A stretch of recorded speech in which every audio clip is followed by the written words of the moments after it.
Last part में हमने समझा कि पीसीओएस को पहले से पीरियड्स की प्रॉब्लम क्यों समझा गया और वक्त के साथ डॉक्टर्स को इसकी डेफिनेशन क्यों चेंज करनी पड़ी। लेकिन अब सवाल ये है कि आखिर पीसीओएस का हार्मोन से क्या कनेक्शन है और कौन-कौन से हार्मोन्स इस कंडीशन में बॉडी को अफेक्ट करते हैं।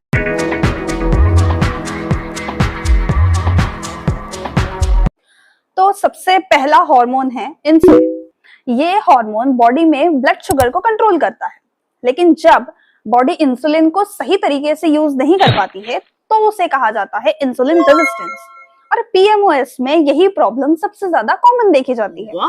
इंसुलिन रेजिस्टेंस की वजह से बॉडी में कई सारे सिम्टम्स दिखाई देते हैं, जैसे कि बेली फैट या फिर stubborn weight gain, dark neck, dark under arms and dark thighs, bar bar sugar की क्रेविंग्स का होना या खाना खाने के बाद में भी वीकनेस का फील होना, वेट लॉस में डिफिकल्टी होना और ओवरीज में एक्स्ट्रा एंड्रोजन यानी कि मेल हार्मोन्स का प्रोडक्शन बढ़ना।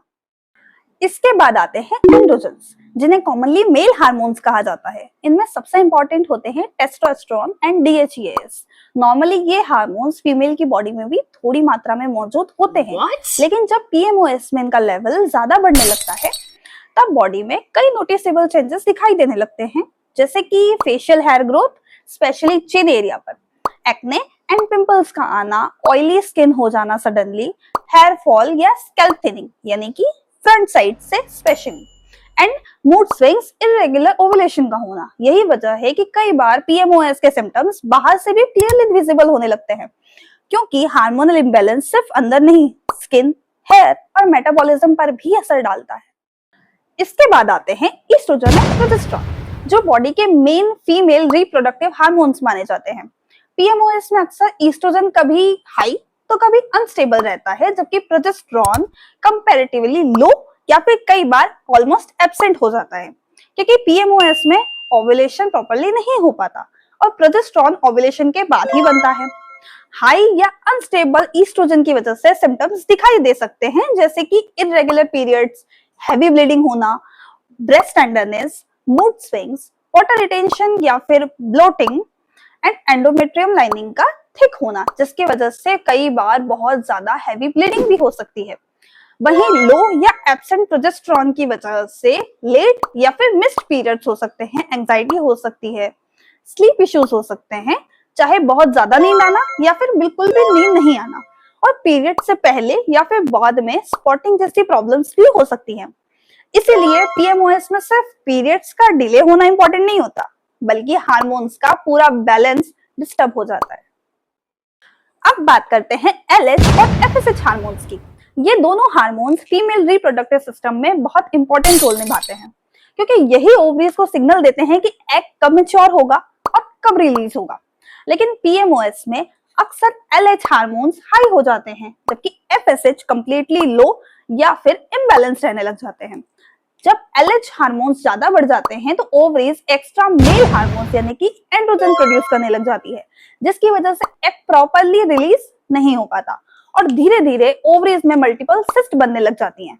वही दूसरी तरफ लो या फिर इम्बैलेंस एफएसएच की वजह से एग्स प्रॉपर्ली मैच्योर हो ही नहीं पाते हैं, और जब एग मैच्योर नहीं हो पाता तो ओव्यूलेशन भी प्रॉपर्ली नहीं हो पाता है, जिसका रिजल्ट हो सकता है इरेगुलर ओव्यूलेशन, मिस्ड पीरियड्स और फर्टिलिटी रिलेटेड प्रॉब्लम।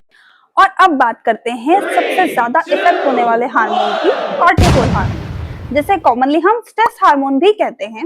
ये hormone stress, poor sleep, anxiety और लगातार मेंटल प्रेशर की वजह से बढ़ सकता है। और जब कॉर्टिसोल लंबे समय तक हाई रहता है तो ये बॉडी के हार्मोन्स और मेटाबॉलिज्म दोनों को इफेक्ट करना स्टार्ट कर देता है।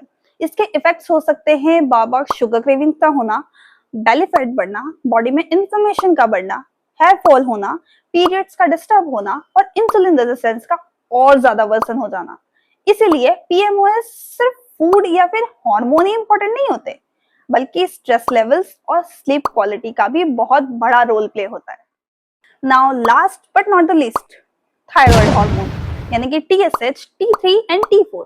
हालांकि हर पीएमओएस पेशेंट पे ये नहीं होता, लेकिन कई केसेस में थायराइड इंबैलेंस भी साथ में देखने को मिल सकता है।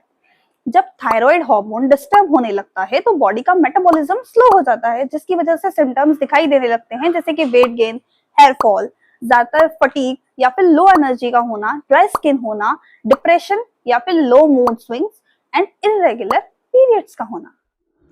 हाँ जी, तो आपको भी लगता था ना कि पीसीओएस तो सिर्फ पीरियड्स की ही प्रॉब्लम होती है? नहीं होती है। पीएमओएस पूरी बॉडी को इफेक्ट करता है। ये मेटाबॉलिक डिसऑर्डर है एंड इसे समझना बहुत ज्यादा जरूरी है। इस पार्ट में हमने समझा कि कौन कौन से ऐसे हार्मोन्स होते हैं जो कि पीएमओएस में बॉडी को इफेक्ट करते हैं। अगले पार्ट में हम समझेंगे कि हम ऐसी कौन सी चीजें कर सकते हैं, अपनी लाइफस्टाइल में ऐसे कौन से चेंजेस कर सकते हैं जिससे इन हार्मोन्स को बैलेंस किया जा सके एंड अपने पीएमओएस को कंट्रोल किया जा सके। तो चैनल को कर लीजिएगा सब्सक्राइब एंड बेल आइकन को जरूर प्रेस करिएगा।